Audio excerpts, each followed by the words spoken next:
Yo, what's going on, guys? It's your boy Black Emoji here, and this is gonna be my 3 rants in one video.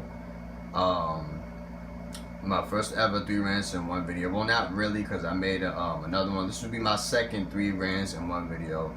But without further ado, let's get right to it. First, well, I would like to talk about Big City Stories. It's a new virtual reality game that just came out. It's not really a virtual reality game, but it's like a game where you could build cities and talk to people and meet new people and stuff like that. Honestly, I'm gonna just give my honest opinion on this. I'm not trying to put down the game or anything. I mean, the game does look pretty cool, but I just don't see me playing this game. I just don't. Like, I don't know. Like, I just look at it and I don't really see myself playing that. Like, I don't. I mean, I'm not really into all that building stuff, and I mean the customization stuff was good. It's great, but it's just not for me. It's not my cup of tea. I just don't see me playing it. But I did hear that it came out with the open beta and stuff, so everyone could play it. I heard about that in a couple of, in a few earlier ago.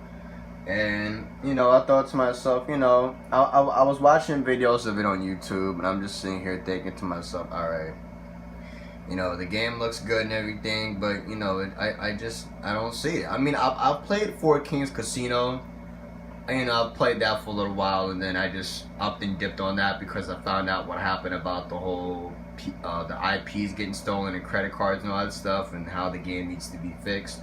So I dipped out of that.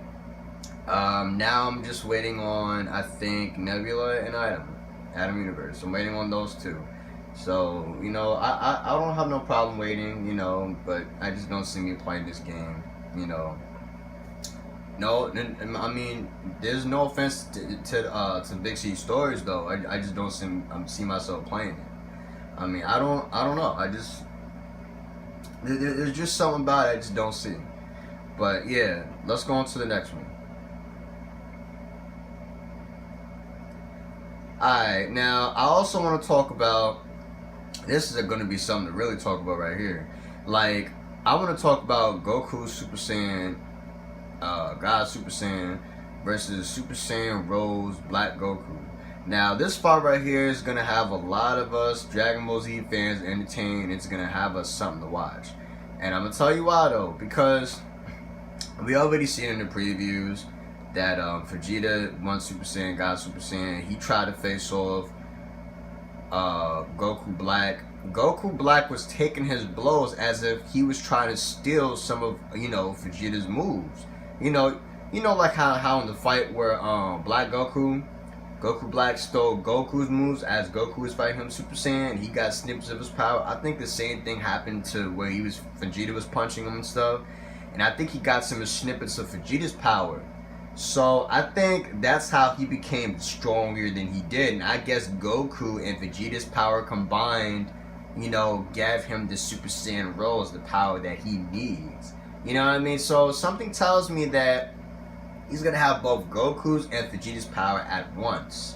And my theory, I would just like to speculate my theory on this. Quote me if I'm wrong. Just leave down in the comment section below with your, speculation on this. But my theory is that Goku and Vegeta might have to fuse, and Gogeta might be reborn as a Super Saiyan God Super Saiyan to be able to defeat Black. Now, how cool would that be? Like, just let it sink in. How cool would Super Saiyan God Super Saiyan Gogeta be facing off Goku Black Super Saiyan Rose? That would be pretty crazy. But I mean, that's just my opinion on what would happen, though. I mean, I'm just just going through some theory, or my own made up theory or whatever. But yeah, I think that's what's gonna end up happening, though, because Vegeta can't even put up a fight, and who's to say if Goku's gonna put up a fight or not? Maybe Goku will, you never know. Maybe he's gonna use 10 times KO Ken and Super Saiyan God Super Saiyan like he did versus Hit, and then that's gonna be a fight right there. But that's probably gonna end it. But I don't know. But most likely, I think I see a fusion coming back. I'm not really sure though. But yeah, let's go. Let's continue on with the next one.